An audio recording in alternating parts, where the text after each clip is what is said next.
piping down. Look at this beauty. Anytime a man shows up wearing this hat, he's got stories to tell.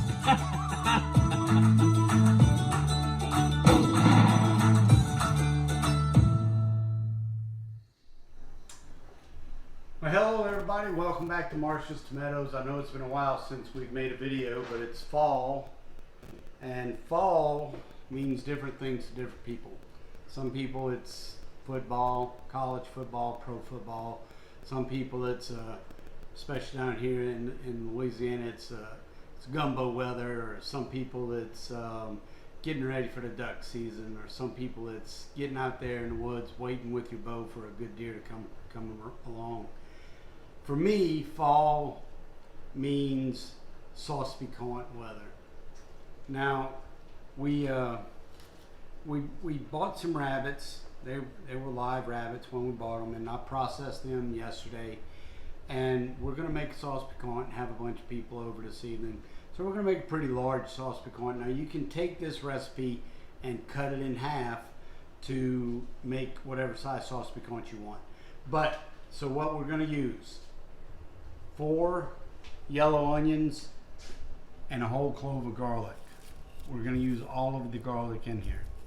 We're going to use these cans of tomato sauce, a bunch of parsley, 2 things of green onions, 4 jalapenos, 3 Anaheims. I just grabbed a handful of serranos. It ends up that it's 6 of them. And I grabbed a couple of handfuls of Roma tomatoes, which that ends up being 7.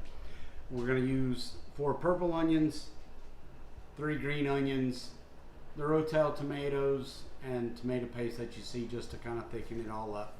So what we'll do is we're going to cut up all these vegetables. We're going to start browning the onions and the bell peppers and all the other peppers down, and we're going to brown them down really good for this dish. I really like a nice dark sauce for this. After they're brown, we're going to put the tomatoes in there. We're going to brown that as well. So once the tomatoes are brown, we'll add the rabbit. We'll brown it, get everything where it's just nice and dark colored and it's really cooking well. And at that point, we're going to add some water to it. I'm just going to cook it down one time to give this rabbit time to get nice and tender before I start adding all of my tomato sauce and make what is actually the sauce piquante, which means a hot sauce. We're going to add some other ingredients: black pepper, salt, maybe a little bit of cayenne, but that would be done to your taste. So let me get all these things cut up. We'll take you over to the pot and show you getting it all started and show you where we're going. All right, so I cut up all the onions, the garlic, all the different peppers, pulled the seeds out of all the peppers other than the serrano peppers, just because they're so small. I just chop them as they are. So they're all in this big bowl. This pot is heated up. This was a well-oiled pot. We oil it after we use it every time, but I added some oil to the bottom of it. For this right there.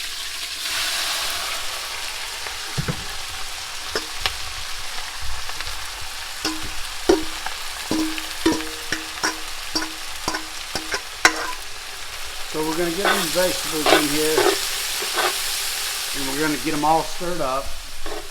We're going to cook them down and get them brown.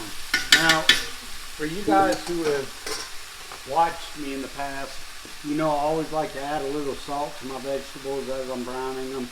So add some salt to it. Remember, this is going to be a large sauce, so what you're seeing as a lot of salt by the time the sauce is complete is not really going to be that much salt. I probably put about a tablespoon in just now. So the vegetables have been all salted, and now they're just going to get mixed around, and they're going to get their opportunity to brown down real good. During that process, I'm going to prepare the rabbit. So to prepare all my rabbit pieces, I'm just going to coat them with black pepper very liberally, and then paprika. I was unable to find an unopened jar of paprika.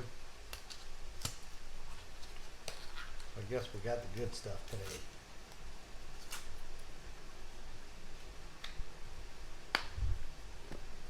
So now remember, I'm going to coat this pretty liberally.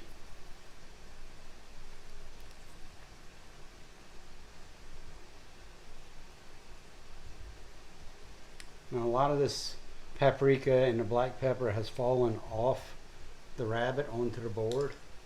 So I'll just take the rabbit, I'm going to flip the pieces around on the board. And the same cutting board that I was using earlier with my onions and everything. I just moved everything off the board that I didn't need on there. So these pieces are all coated pretty well. Try to get all the paprika and whatnot off the board, get it to stick to the rabbit. So everything there is pretty well coated. And remember, we're going to cook this rabbit down for a long time. This really is overkill. I could have just put all of this into the sauce, but it's just tradition to coat the meat with your seasoning. So there you have it.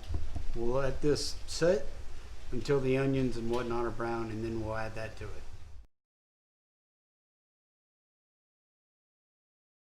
So you can see the vegetables are browning up good, and I told you guys after they started getting good and brown, we would brown the tomatoes as well. So we pour the tomatoes in there. Of course, a lot of water with tomatoes.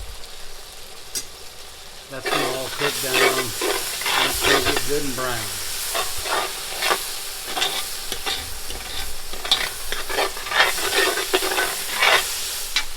And if you notice, this pot was filled about to this point with just the onions and peppers when it got started. All of this has cooked down a lot. Your onions and everything will lose a lot of volume as you cook with them. Now there are two other ingredients that I did not mention, and one of those ingredients is currently preparing just to your left, which is I'm making a small roux. It's going to get good and dark, and once this roux is prepared and my sauce is in the pot, the roux will go in there as a thickening agent, but also to add the flavor of the roux. But the roux is going to really make it a more robust dish.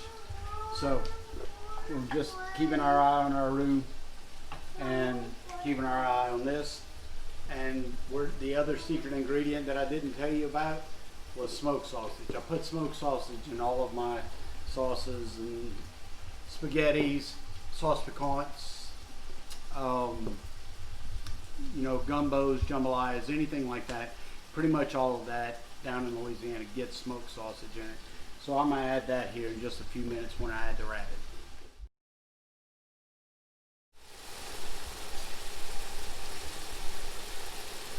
As you can see, our vegetables have gotten nice and brown. Now, I put more oil in the pan than I typically would to brown my vegetables. Normally you wouldn't see the oil that you're seeing. I did that because rabbit is such a lean meat.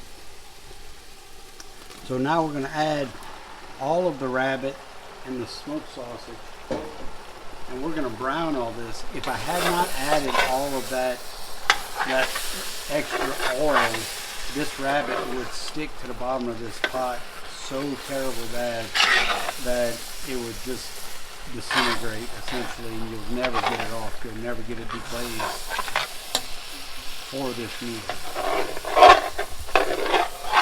So now it's just a matter of letting this brown. Once we get all of this good and brown, we'll start adding our tomato products and our roux.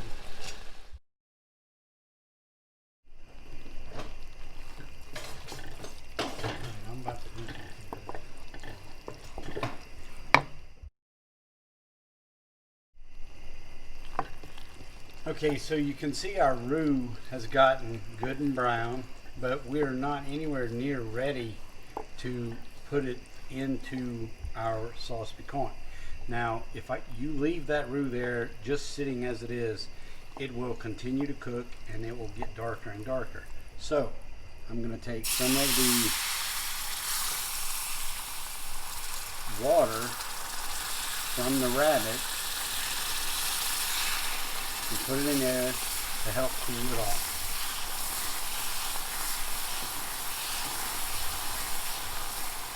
Now the flame is off, but you can see the heat that is still generated by that roux.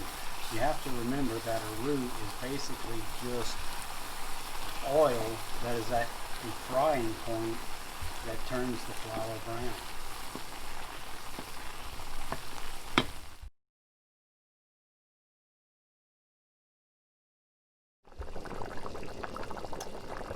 Okay, so we added the water to it as I had discussed earlier on and let the rabbit cook down for about an hour or so. And you can see it's starting to pull away from the bone on both ends of the hindquarters. So the rabbit is getting tender. And I skimmed off all the fat, added my cans of Rotel tomato, and now we're going to add the tomato sauce, which this is a total of 75 ounces of tomato sauce.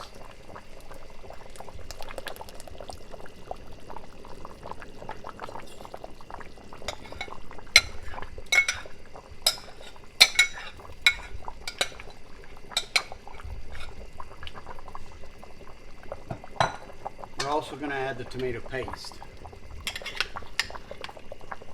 Now, tomato paste is, if you've not used tomato paste, then it's a little different for you because you have to let it kind of dissolve into your dish. And you can see as it's dissolving, it's changing the color of the dish. It's going to make it a lot darker red. This is going to be a redder dish. It's not red like a spaghetti sauce, but it's definitely a red dish.